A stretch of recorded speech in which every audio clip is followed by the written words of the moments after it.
పార్టీలో జాయిన్ అవ్వడం ఏ విధంగా అనిపిస్తుంది? మాకు చాలా హ్యాపీగా ఉంది. గవర్నమెంట్ ఫామ్ అయిన దాంట్లోకి మా నీలమ్మదన్న జాయిన్ అవ్వడం మాకు చాలా సంతోషంగా ఉంది.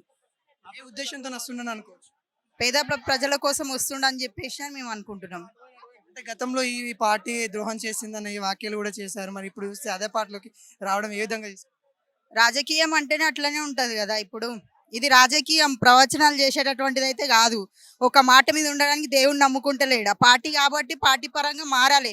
ప్రజలను దృష్టిలో పెట్టుకొని వాళ్ళ క్షేమాభివృద్ధి, వాళ్ళకి ఏం కావాలి ఏం లేదు, వాళ్ళ అవసరాల కోసం ఆత్మాభిమానం పక్కన పెట్టేసి కూడా ఆయన ఇంట్లోకి వస్తున్నాడు అంటే కాంగ్రెస్ పార్టీ కూడా గట్టిగా ఈ ఎలక్షన్ ఎంపీ ఎలక్షన్ ఉద్దేశంలో పెట్టుకొని ఆయనను పిలిచినట్టయితే మేము మళ్ళా గంగలనే కలుస్తాం. ఎలక్షన్ కాదు, ఆయనకు కూడా ఏదో న్యాయం చేయాలని పిలిస్తే ఇంతమంది న్యాయం అవుతారు, ఆయనకు అన్యాయం అయితే ఇంతమంది అన్యాయం అవుతారు. సో నేనేమంటున్నా అంటే రాజకీయం అంటే మనది రాజకీయమే అంతే.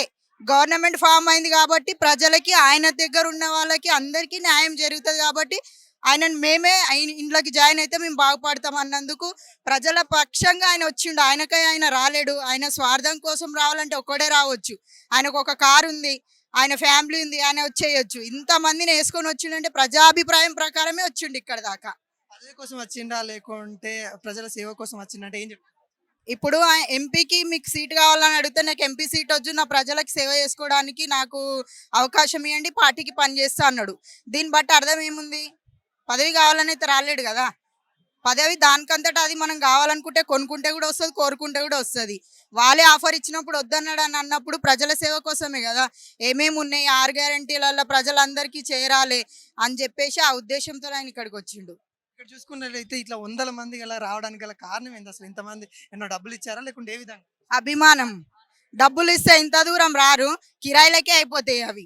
అభిమానం కోసం ఇంత దూరం వచ్చిర్రు. సింగిల్ కాల్ చేస్తే ఆయన కోసం ఎంత దూరం అయినా ఏడికైనా వస్తారని ఇది ఒక నిదర్శనంగా అందరు కలిసి కట్టుగా మేము వచ్చినాం ఇక్కడికి.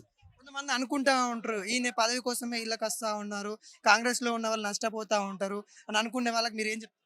ఇప్పుడు పార్టీ పరంగా వాళ్ళు నష్టపోతారని వాళ్ళకి భయం ఉంది అంటే వాళ్ళు అవినీతి పరులు కాబట్టి వాళ్ళకి భయం ఉంది.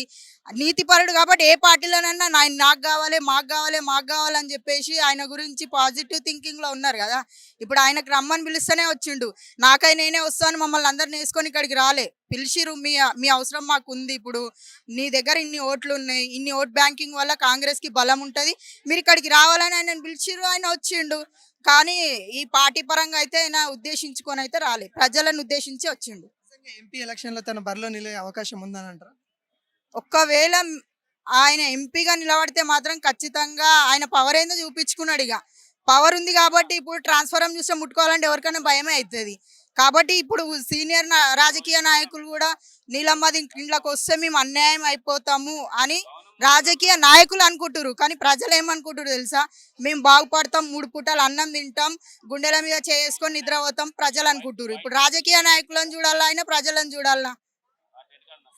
అసెంబ్లీ ఎలక్షన్ లో నీలం మధు గారు ఓడిపోవడానికి గల కారణాలు అంటే ఏంటి, ఏం చెప్తారు? ఆయన ఓడిపోవడానికి కారణమా?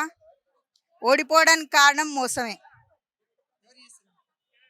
రాజకీయ నాయకులు మోసం చేసి ప్రజలేం మోసం చేయలే అని రాజకీయ నాయకులు నమ్మించి మోసం చేసిరని నేను అంటున్నా. అంటే నాకు తెలిసిన మట్టుకు నేను అట్లా అనుకుంటున్నా.